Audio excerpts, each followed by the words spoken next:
Saan ka ate? Eastwood. Anong pangalan ng building? Anong pangalan ng building? Eastwood Mall. Okay. Anong oras ba pasok mo? 9 po. 9? Naku, malapit na. O, sige, gagawa natin paraan. Opo, ikaw muna. Wala si Tata Boy. Thank you, boss.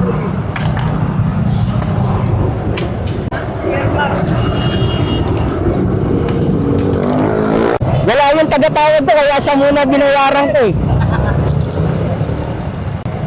Oh. Okay ka na, ma'am? Apo.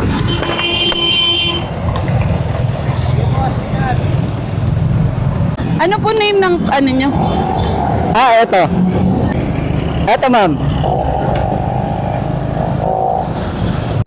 Ito. Ano ka rin, ma'am? Pa? Ano ka dun sa Eastwood Mall? Cashier po. Cashier. Opo. Anong sabi sa'yo nung barker? Libre sakay daw po, vlogger daw po. Oo, ma'am. Totoo yun, nag-aatid ako ng libre kasi kita mo, ang daming walang masakyan doon. Opo. Lagi kasing ano doon, paunahan makasakay. Oo nga po. Lagi minsan kasing nakatayo ano, na. lagi kasing puno. Konti lang kasi dumadaan din diyang jeep. Tsaka sabi nila yung Takubaw na jeep hindi naman pumapasok sa loob. Opo, hindi. Yung Maglalakad e-bus ka lang. pa. Pero pagka yung minibus, Yun pumapasok ayun, sa loob. bababa ka mismo sa harap ng mall. Opo. Dapat doon kahit walang minibus, pagka walang pagpipilian, pwede na yung jeep. Lakad na lang ng konti. Meron naman pong shuttle doon. May shuttle. Opo, may shuttle. So pagbaba mo ng jeep, sasakay ka lang isa pa. Opo. Ayun pala. Buti ka pa, madali ka kausap. Pa-late na rin po ako.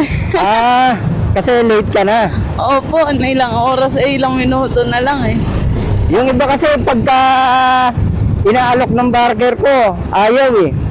Pero ikaw, mabilis ka kausap. Pa-late na rin po. Yung iba, inaalok ng barker, parang natatakot eh. Opo. Akala yata nila riding in tandem ako eh. Mukha ba ako riding in tandem, ma'am? Balot na balot kasi. Ha? Balot po kasi. Balot kasi. Ano po yun, umiikot lang talaga kayo? Ano yun, ma'am? Depende kung saan nagtatrabaho yung tao. Halimbawa, ikaw, nagtatrabaho ka sa Eastwood, edi sa Eastwood ang punta ko. Pero yung iba, nagtatrabaho sa BGC. Oo. Yung iba sa Ortigas. Yung iba sa Ayala. Layo. Eto ma'am, malapit na tayo. Opo. Thank you po. Eto ma'am, Eastwood na tayo. Kakaliwa po. Kaliwa. Opo. Dito ba? Opo, dito na. Thank you po, boss. You're welcome. Umabot ka ba sa oras? Opo. Ayun, umalaga, umabot ka sa oras.